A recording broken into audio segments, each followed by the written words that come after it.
Yo, what's up? It's your boy Big Chase. We back again. Another artist spotlight, Mancave101 Podcast. And you know I'm chilling with my man, Kalo K, the mama one of God, aka Leo. Your guy is back, gentlemen, ladies and gents. Listen, man, we back again with another great artist spotlight. We told you we're talking to the greatest content creators in the universe. Don't forget to check us out also every Thursday, 8 p.m. Eastern Time on YouTube, Spotify, Apple Podcasts, Twitch, Twitter, and all of that other stuff. We'll leave that to the man in the chair. You know what they do. You can find us on all platforms, Instagram, TikTok, and all that other great stuff. Yes, sir. So listen, you know how we do. Without further ado, we're going to bring in our next guest, man, an outstanding illustrator who has an excellent comic series that you got to check out.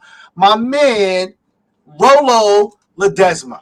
What's up, bro? Hey, thanks so much, brother. Thanks so much. So listen, man, we want to thank you for showing up, man. Thank you for coming with us, man. Giving us a chance to check out your work.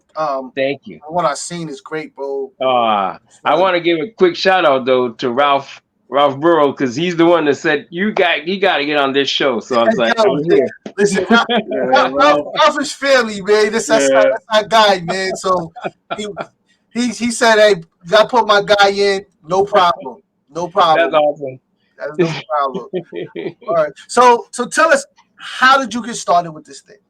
I'll say about 10 years ago. I used to work. I'm independent for the past 16 years on my own, independently drawing for different companies and stuff. Wow. And then I was part of this company called Terminal Press. Okay. About 2010, 2008, and then we worked on books with celebrities. Like one was book for Scene, the graffiti, grandfather graffiti. But we did a book for him for Phony Baloney. So it's based on his toy line. So I started drawing the book. It was like a one-shot comic book based on his toys. Okay. And basically that catapult, because that got me nominated for the Russ Manning Award, the Will Eisner special. Yeah, way back, which I wasn't expecting, because my thing wasn't really drawing funny animals, but his stuff was all about funny, crazy animals. So it was a pretty fun book, and it had elements of graffiti and all that stuff. And then from there, me and Terminal Press kept working on other projects. Then we linked up with Elite Goods, which is like a independent company that had me, Fetus, also graffiti artists from Long Island and stuff. So we worked together on different books. We had a book called Concrete Immortals, and a whole bunch of stuff was part of the company. A graffiti app was part of it. It was a big thing. It died off. It didn't last long. So, but I always maintain independence. So I said, let me work on my own book, since I've been doing stuff for everybody else. So one of the writers, Keith McCleary, who worked with Terminal Press, we became friends. And then we just started talking about, hey, I have this idea. I was telling him, I have these sketches of these crazy Mad Max type world with all these chicks and muscle cars. Because I love drawing cars, especially. So it was like muscle cars and explosions and all kinds of stuff. And I made like a whole series of characters. And I said, how about we do a comic based on this? So he goes, yeah. And we just, from that point forward, started working on him. I love the way it's just let's just do it. You trust your work. So that's the thing, is when somebody trusts your work so good, it's that vote of confidence. And I showed him like a couple of sketches. I remember I still have some of those sketches, and it was just like the core characters. And he's a great writer, so he already started thinking a storyline based on what I gave him. And basically is like we just hit it off with issue 1. It took me about maybe a year or so. So around 2012 we premiered it at New York Comic Con. Okay. So I had my own little booth there in independent press and small press booth. So I had the models. Because I also work with a lot of models and stuff, because I do fashion, and design and stuff. So I had the models wear some of the costumes I made based on the comic book. So it was pretty fun, because they were all there and stuff, dressed up in the booth, and Jaji, the queen of the Rough Riders, the Queen of Hearts, she's a stunt rider. Right. So she told me, because I told her about what was happening and stuff. She goes, "Well, I got my motorcycle. Hook it up." So I started. So I customized the Hayabusa motorcycle with my characters. Wait, that was so crazy. That was like the highlight. Wait, when you did the Hayabusa, you did all airbrushing on it? No. So check this out. I don't airbrush, so I only use Sharpies. So I use whole bike in Sharpies. I use enamel oil-based Sharpies. Yo, shout out to real graffiti artists that listen. They know you start saying Sharpies and highlighters and unis. You listen. If you was in the game, then you know.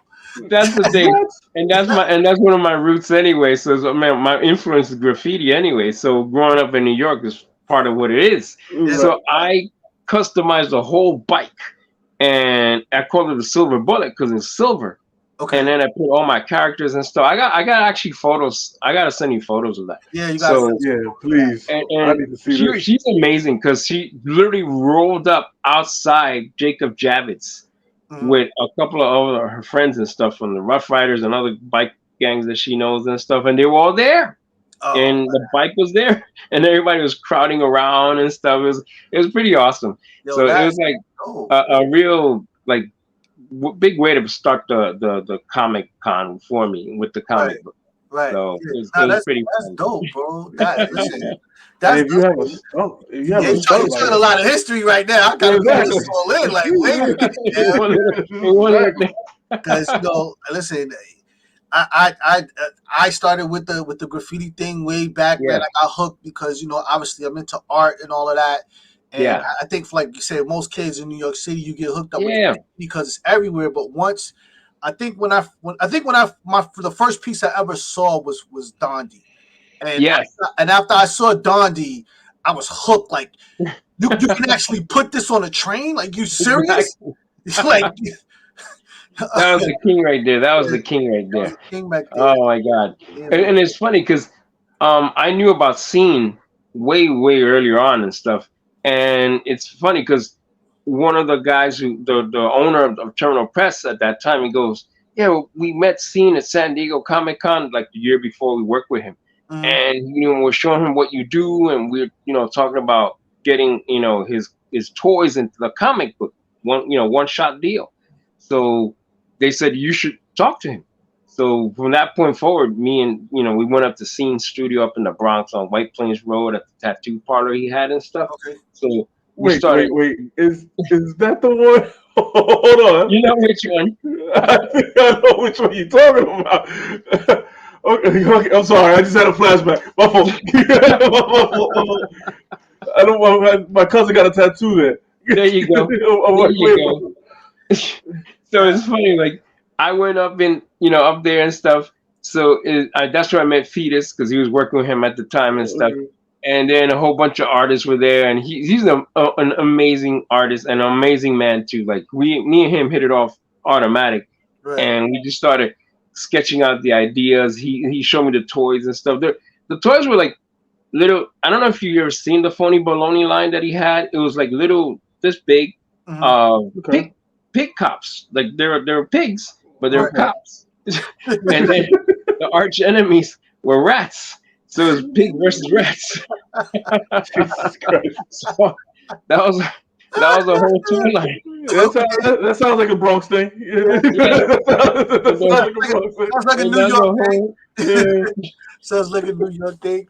That's great, man. So listen, so since you most of our artists are still pretty young. You've been around obviously for a little while. And one thing that I always talk about is how back then in the 80s and early 70s and stuff, creating your own comic book was almost like, building a rocket. It was like impossible. The resources weren't there. You didn't know where to print. You didn't know, all the stuff that it was available to us now. So how is that process for you now? It's like, think about just because I heard you mentioning some of the stuff that fell off and it was because it was just ahead of its time, obviously, and Yes. whatnot. Yes. You know what I mean? So, And that's so how's and it's that funny process because for you? and like you said, back then, growing up, only had DC and Marvel. Like that's or independent companies that were doing like gigantic runs on their own and stuff. But like small guy like me, it was hard. So luckily, I started looking into it, and I found a small company, a printing company here in Queens. I always lived in Queens, Right. so between Manhattan and Queens, and I found this company right before I published my Curves and Bullets. I was scrambling, thinking, where am I gonna print these books? Like, because they were done. I had a team. It was me, Keith, Edwin, Sherwin doing the covers, the coloring and stuff. I do the whole thing, but I have a team of people to help me out, put it all As you together. should. As you should. And I love that because I can't do it myself. So I always tell that to people. There's no way around that one. Right. So I found this company in Queens, Endeavor Printing, and they were in charge of small print runs. Okay. And I saw the sky open up, and I say, I need to go to you guys right now, print 250 copies, please, because I didn't have enough money. So he goes, yeah, we'll do it. So literally with 250 books, 250 books, I was able to premiere that book, which in the past, that wouldn't be able to happen. Impossible. So. Yeah, I remember being in school and doing a comic book on regular notebook paper. Yes, yes. Like thinking like wow, and putting it together. Yeah, putting it together and whatnot. And that's the thing with the technology we have now. You can actually start doing it yourself.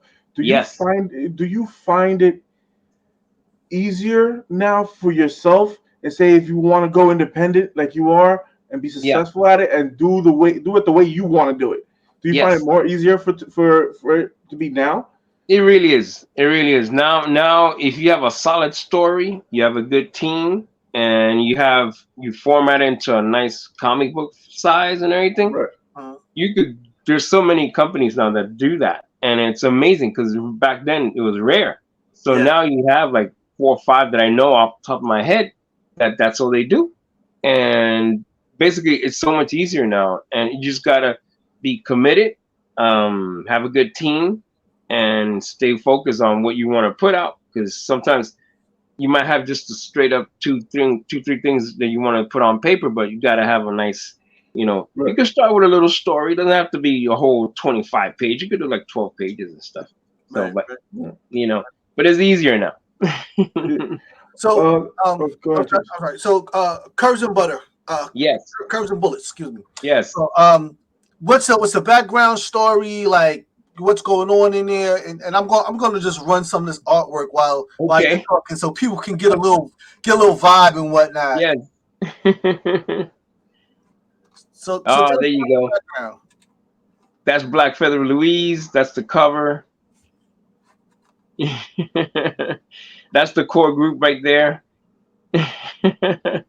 So what's the story? What's going on here? So it's an alternate Earth type situation where it's biker gangs and the whole nine. They're hired by this man called the Electric Skull. He's like a underworld boss, he's like a skull character. But he's an android, sort of android humanoid type thing. Okay. And he's an underworld boss. So he hires Armor Gang, which is the girls from Curves and Bullets, to wipe out other gangs. Because he buys planets. He eliminates the competition by having these gangs go in, wipe out the gangs, and then he takes over the planet. So, they're wastelands, but he converts them into like casinos and a whole bunch of big things. So he takes like rundown planets and he makes it into his own empire. So, but the girls got a hint that they were going to get double crossed at the end. So in the book 1, you see how they're getting double crossed with this other gang. So it's a whole big mash of like 2 gangs fighting for this, dirt on this, this planet. And at the end, they win. Of course, the girls from Curves and Bullets win, and they keep going into like other chapters and stuff. And they're still fighting him also. So. Chase, could you go back on the cars? I want to see. I want to see these cars. I need you to pause on those cars real quick for me. It's the black and white one. Because I saw something. I was like, "Yo, that is crazy." I think it's coming up. I love drawing robots too. That's another thing. That's a big thing with anime. Oh, I got some questions for you about some anime. My thing was the Shogun Warriors and all that stuff. Yeah. So. Oh, there you go. Right there. That's the one. Yo, that is some serious business right there. Serious Mad Max vibes here. Mad Max. Oh, exactly. What? So that was for book 3, which is this book right here, which is let me see if you get to see it.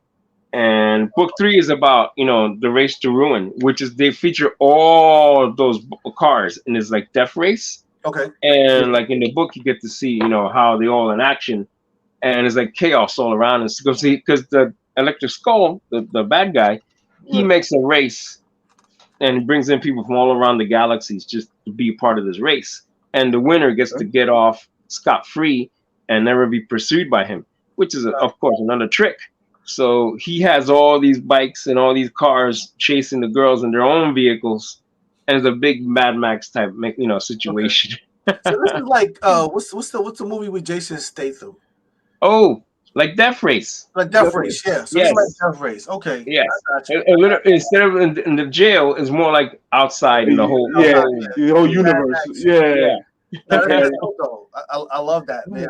I love the cars. These vehicles, like. Yo, the way you came up with these, I'm loving the old. Yo, I'm loving the old hearse car on the top left. Yes. That's that one right there. Yeah. Yo, that it's like the horror version of Wacky Races and whatnot. Yeah, basically. and thank you. So that's one of my influences. Also, was the Wacky Races. Yeah. Penelope Pitstop's cars in the middle here. Yep. So it was a big thing, and it was fun to create these because I showed these to Keith, and he goes, "Oh, this is crazy. Let's just run with it." So I just do sketches.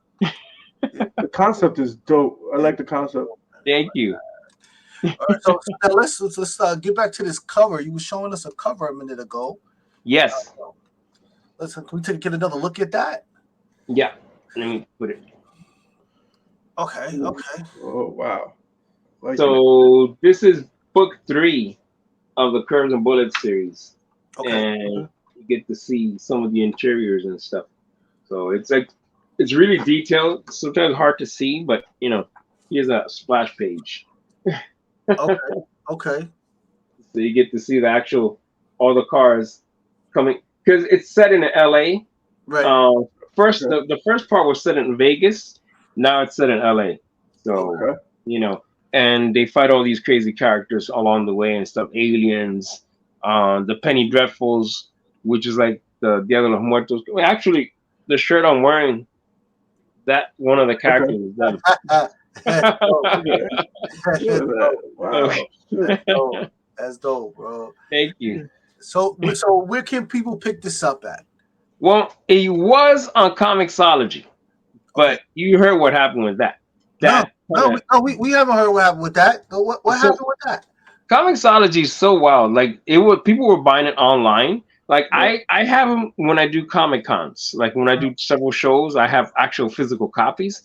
Right. But it was available for everyone online through Comixology. But then for like a couple of years, and then from one day to another, they switched the format. Okay. And they changed all the independent companies that were there disappeared. So all my books were gone, and other people I knew, their books were gone and stuff. And then Amazon, I guess, bought them out, and they reformatted the whole thing.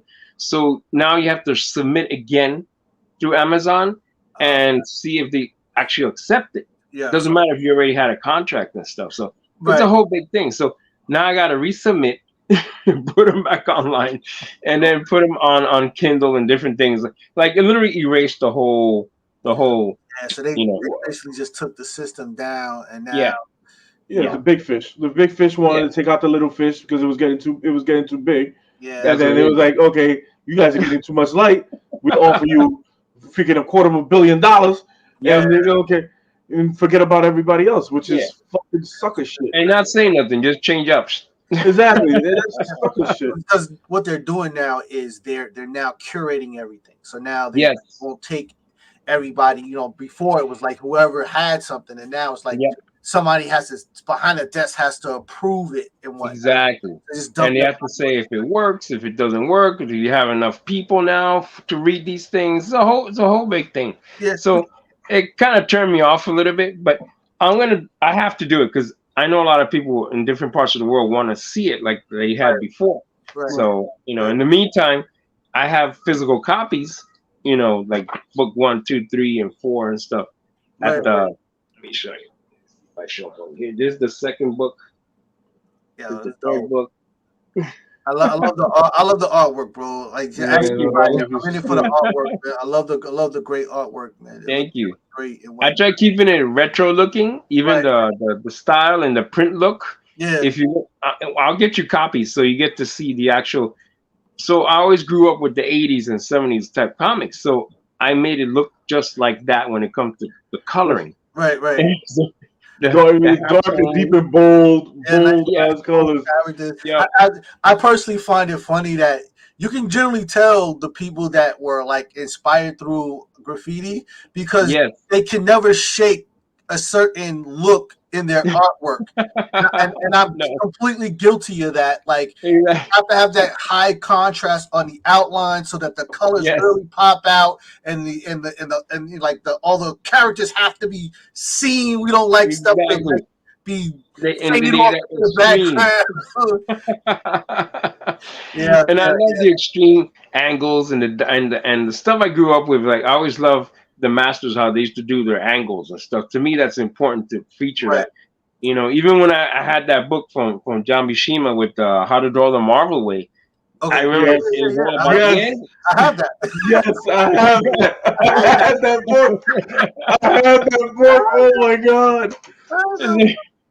And it's you're bringing back a lot of flashbacks, man. Holy shit! I gotta pick me up one of those. I gotta pick me one of the originals of that book. Yes. So let me ask you a question. Do you have Subway art?